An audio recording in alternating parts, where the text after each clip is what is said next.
Bonjour, bonjour, mon amour, encore une fois, je n'arrive pas à lâcher le jouet. Mais aujourd'hui, on va dans un des endroits les plus sympas ici à São Paulo, où je vais déjà depuis pas mal de temps. Qui, naturellement, je ne sais pas pourquoi, est un endroit sympa, agréable, tout près de l'Avenida Paulista. Une rencontre qui a lieu depuis déjà pas mal de temps, et c'est une sensation étrange. Parce que j'y suis toujours allé avec d'autres voitures. J'y suis allé en C10 en Chrysler 300, j'y suis allé de nombreuses fois en Dodge, et j'y allais toujours pour voir les galaxies, n'est-ce pas? Du groupe là-bas, des gens, et aujourd'hui, on y va avec notre propre voiture. Le temps n'est pas au top, mais on va voir ce qu'on trouve là-bas à voir en voiture. Je pense que cette petite pluie va bientôt s'arrêter. Et une chose que je voulais vous demander, est-ce que c'est vrai ce qu'on dit là-bas que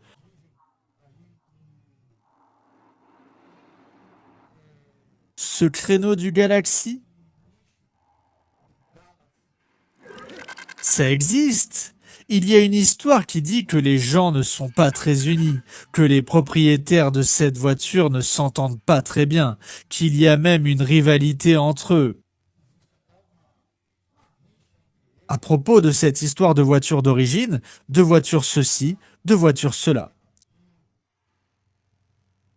Honnêtement, je ne connais pas du tout ce genre de discussion, d'histoire, de ragot, de plainte, parce que pour moi tout ça, c'est nouveau. C'est l'avantage de ne pas faire partie de quelque chose, et je pense que ça s'applique à moi dans ce cas. Mais je voulais savoir de vous, est-ce qu'il existe vraiment ce manque d'union entre les personnes qui aiment cette voiture? Ça remonte à plusieurs années, non?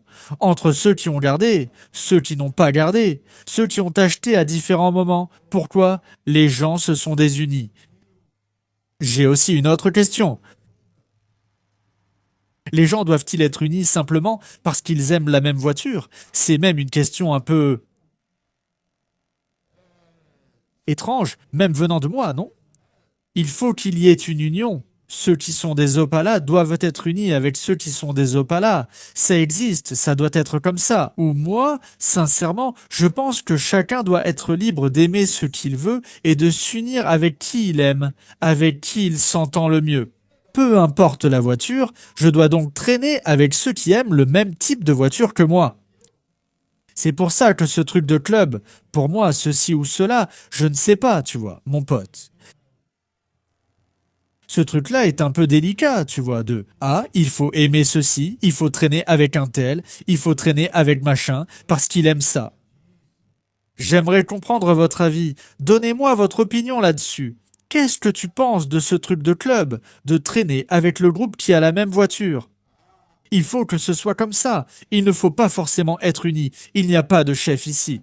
Qu'est-ce que tu en penses, s'il te plaît? Voyons si je peux avoir plus d'avis. Comme ça, avec plus de personnes qui commentent, on peut lire, comprendre et savoir ce que vous pensez. Parce que, peut-être, tu sais, ces dernières années, avec l'arrivée d'Internet, il se peut que ça ait changé, tu vois. Le gars qui collectionnait des voitures il y a 20 ans aujourd'hui, il peut avoir une autre façon de penser, une autre idée. Mais j'ai déjà entendu ça. Ce n'était pas qu'une seule fois et pas d'une seule personne. On me l'a déjà dit. Ah, les gars du Galaxy ne s'organisent pas, il n'existe pas de club qui agissent pour ces voitures et réunissent les gens. Je pense que le seul nom que je connais, c'est le club du Galaxy, non? Mais je ne peux rien dire sur eux, parce que je ne les connais pas, je ne sais pas comment ça fonctionne. Je ne fais partie d'aucun club, ni de Dodge, ni de Chrysler, ni de Galaxy, ni de Coccinelle, ni de Combi. Je ne sais pas pourquoi, je ne suis affilié à rien qui parle ou qui défende ouvertement un seul type de voiture. Je préfère circuler un peu partout, tu sais. Je n'arrive pas à me limiter à une seule chose. Je l'ai déjà été et je vais te dire que ce n'est pas une mauvaise expérience. C'est quelque chose qui donne l'impression que si tu ne défends pas le club où tu es, si tu ne défends pas cette voiture ou cette marque, on dirait que tu ne vaux pas grand-chose. Alors, je finis par me sentir un peu sous pression, du coup j'ai tendance à ne pas vouloir trop participer, j'aime être plus libre. Et ça, c'est quelque chose de personnel pour moi, tu vois? Je suis comme ça avec presque tout, tu vois, les endroits où je vais, je ne suis pas très attaché. Même avec le contenu ici sur YouTube, j'aime passer par différentes villes, états, endroits, personnes, garages.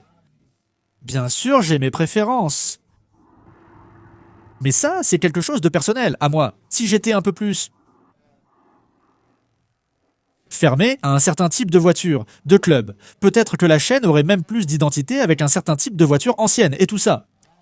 Moi, je préfère les V8, tu vois. Bien sûr, je ne suis pas trop branché moteur, ni Volkswagen, ni moteur AP et tout ça, donc j'en filme moins. Alors j'aime les V8. J'ai cette identité et tout ça. Mais je ne suis pas fermé avec un club d'un type spécifique, de marque ou de modèle. Je ne vois pas de problème à cela. Je ne critique pas, mais je sens que ce truc de club nous bloque un peu dans ce sens-là, non? Tu restes un peu coincé avec un seul type de voiture, surtout pour moi qui dois être à plusieurs endroits. Et si tu commences à ne pas défendre le club, si tu ne participes pas, si tu ne fais pas les choses que le club pense que tu dois faire, tu ne sers à rien. J'ai été expulsé, mec. J'ai été expulsé. J'ai été expulsé d'un groupe de personnes qui aiment les voitures anciennes et qui, mec, pour une bêtise comme ça, vieux,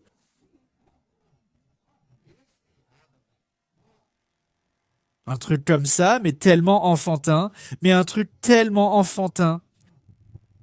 J'ai été expulsé de ce groupe et aujourd'hui, à l'époque déjà, j'étais très fier d'avoir été expulsé de ce groupe.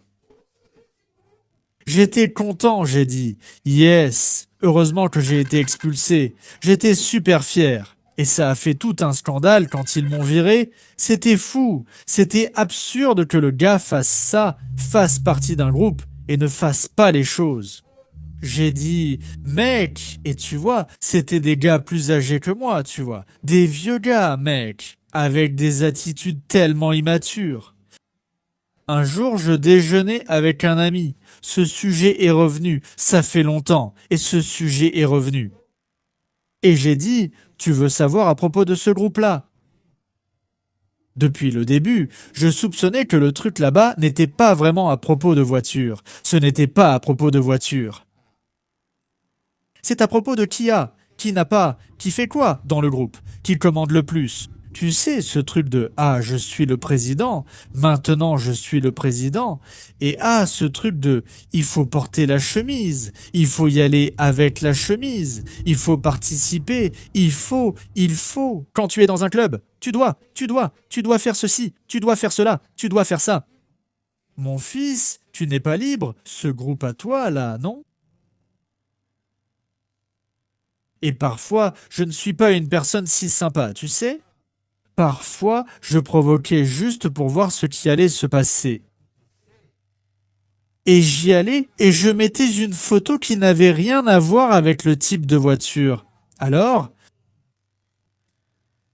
je sais pas, ce truc de le clubisme, ça ne m'a jamais vraiment plu, tu vois. Et d'ailleurs, je n'en fais plus partie. Je ne fais partie d'aucun mec, vraiment aucun. Et ce groupe en particulier, dont j'ai été expulsé, ça a été, mec, un truc. Ça m'a direct mis la puce à l'oreille, tu vois? J'ai dit, mec, il faut faire attention à ce genre de choses. Surtout moi, tu vois. Qui est cette vie un peu publique? Des voitures anciennes, sur lesquelles je dois faire un travail en faveur des voitures, en faveur de l'utilisation des voitures anciennes, en faveur de montrer que la voiture ancienne est. C'est un bien qui est encore utilisé, la vieille voiture, qui fonctionne encore, au milieu de tant de voitures neuves. J'ai dit, je ne peux pas me faire des ennemis partout. car moi aussi, je dois défendre cette catégorie. Mais certaines choses arrivent comme ça. C'est pour nous montrer qu'il y a des gens qui ne sont pas vraiment derrière tout ça. Les gens veulent juste montrer qu'ils veulent en faire partie d'un club. Pour exclure, tu sais. Alors, ça m'a un peu saoulé du coup. Je reste un peu à l'écart de ce truc où plein de gens parlent d'une seule chose, juste pour défendre. L'image est un peu mauvaise, désolé les gars. Je ne sais pas si je m'étends trop sur cette histoire, mais je suis sûr que toi qui regardes ça, tu es déjà passé par là. Ah, il y a eu une fois, Mano, cette histoire-là, je vais la raconter. Je suis arrivé à un événement et regarde comme c'est fou. Pour certaines personnes, ça peut être normal, mais pour moi, ce n'est pas normal. Le gars est arrivé avec son pick-up. Lui et sa femme, une femme bien habillée, une belle femme, un couple un peu plus âgé comme ça. Le gars est allé garer sa voiture et il a arrêté son pick-up au milieu d'autres pick-up qui étaient déjà garés, tu vois. Il a garé son pick-up et un gazier est venu lui dire « Ici, tu ne peux pas te garer, parce que toutes les camionnettes de ce club se garent ici, tu vois. Tu peux la mettre là-haut. » Le là-haut était vraiment loin de là où tout le monde était, tu vois. Alors, une personne qui ne sait pas ce qui se passe, on envoie l'invité de l'événement, qui a peut-être payé pour être là, s'installer là-haut, loin de tout le monde. Le gars a déplacé le pick-up, tu vois. Sa femme est retournée dans le pick-up pour qu'il puisse chercher une autre place. Et il a été en quelque sorte expulsé de cet espace de l'événement pour aller se garer ailleurs. Et je suis resté à analyser la scène. Je me suis dit, mec, est-ce que c'est juste ça, que le gars soit obligé d'enlever sa voiture de là, sa femme aussi? Il a passé toute la semaine à convaincre sa femme d'aller à l'événement avec lui, de dormir dans une autre ville. En général, les épouses, mec, elles aiment bien, mais bon, elles n'ont pas envie de rester à regarder la voiture. Alors elles y vont parce que le mari a demandé. Et là, le gars est obligé d'enlever la voiture de là. Tu sais, laisser de côté, parce qu'il ne fait pas partie d'un club. Il a payé l'inscription à l'événement. Alors il a dû porter son sac, celui de sa femme, descendre la colline depuis la place de parking la plus éloignée, parce que quelqu'un lui a demandé de quitter cette place. Là, mon... Mec, ça m'a choqué. J'ai dit, regarde, tu vois comme ce truc de club est un peu délicat, mec. Alors tu réfléchis et tu te dis, putain, c'est juste de faire ça à quelqu'un qui aime autant sa voiture. Et s'il ne fait partie d'aucun club? Le gars bosse, il se tue toute la semaine, il ne fait partie de rien, mais il veut être là. Regarde le virage, mec. Regarde, mec, je vais perdre les enjoliveurs ici. Je me suis mis à penser à ça, tu sais. Je me suis dit, mec, et si cette femme regarde et dit, mince, mon mari n'a aucune autorité. Elle est arrivée ici, elle a demandé à retirer, elle a payé l'inscription. Et si elle va le voir et dit, hé Béné, pourquoi tu n'as pas pu y aller? Et le gars ne sait pas expliquer la situation. Je ne suis pas comme ça. Je suis contre, tu sais, d'arriver dans les événements. Tu ne peux pas t'arrêter où tu veux, être expulsé. Je trouve ça mal, je ne suis pas d'accord et je n'irai jamais. Ah, je me suis arrêté ici. Imagine si le gars s'arrête et dit comme ça, mon frère, je vais m'arrêter ici. Et c'est tout. Appelle qui tu veux, je ne pars pas. J'ai payé l'inscription comme tout le monde. Imagine, déjà une embrouille, ça s'engueule. Pourquoi les gars réservent des places pour le club? Et mon expulsion de ce club, c'était plus ou moins ça. Vieux, j'ai trouvé ça absurde. Vraiment absurde, tu vois. Un truc comme ça, nous, les plus âgés, on ne devrait même pas être là-dedans. Ah, l'union, la désunion, une voiture unie. Qui fait ça, qui aide, qui n'aide pas. Ce genre d'événement crée beaucoup de confusion dans ce sens. Vraiment beaucoup, tu sais. Tu y vas et tu organises un événement. Puis, il y a le club qui pense qu'il doit avoir 500 places réservées pour lui, parce qu'ils sont le club. Je ne sais pas quoi, ils amènent je ne sais combien de voitures, putain mec, c'est vraiment beaucoup. C'est un peu délicat de vous montrer un peu la ville ici. Assez de ces pleurnicheries, de tout ce blabla. La pluie s'est arrêtée, le sol est sec. Allons voir quelques vieilles voitures là-bas. Ce que j'allais vous dire à propos de la voiture, j'ai oublié. Mince, et hier on était avec Bellero. Hier, en train de se balader. Mince, on a cassé l'échappement de la voiture. En rentrant à la maison. Mince, je me suis senti vraiment mal. Moi et Raphaël, que j'appelle maintenant mon mécanicien, je me suis senti vraiment mal. Mec, l'échappement s'est cassé. Je sais bien qu'il suffit de souder là et tout, mais mince, c'était un truc qui était là, qui était sur la voiture, qui fonctionnait. Le Bellero a plein de problèmes. Et maintenant, on lui a trouvé un souci de plus. Oh, oh, c'est classe, quelle délicatesse ici. Regarde, comme tu conduis une Galaxy. Regarde, du bout des doigts, mec, quelle autre voiture tu conduis comme ça? Regarde, regarde, regarde, la boîte automatique. Je suis en 3e vitesse depuis la maison. Je vais traverser l'avenue Paulista ici. Regarde, toujours en 3e vitesse. Cette voiture avance, elle vit en 3e vitesse. Regarde, la correction de regarde. Regarde, comment je vais venir. Comment je vais amener la voiture ici? Seulement si c'était avec la CDX, je serais en train de transpirer. Pareil pour la Dodge, je serais déjà en train de transpirer rien qu'à conduire la voiture.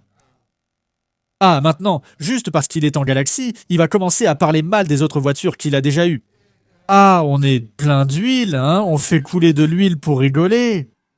J'ai trop envie de refaire un tour en Dodgeo, juste pour ressentir ces sensations.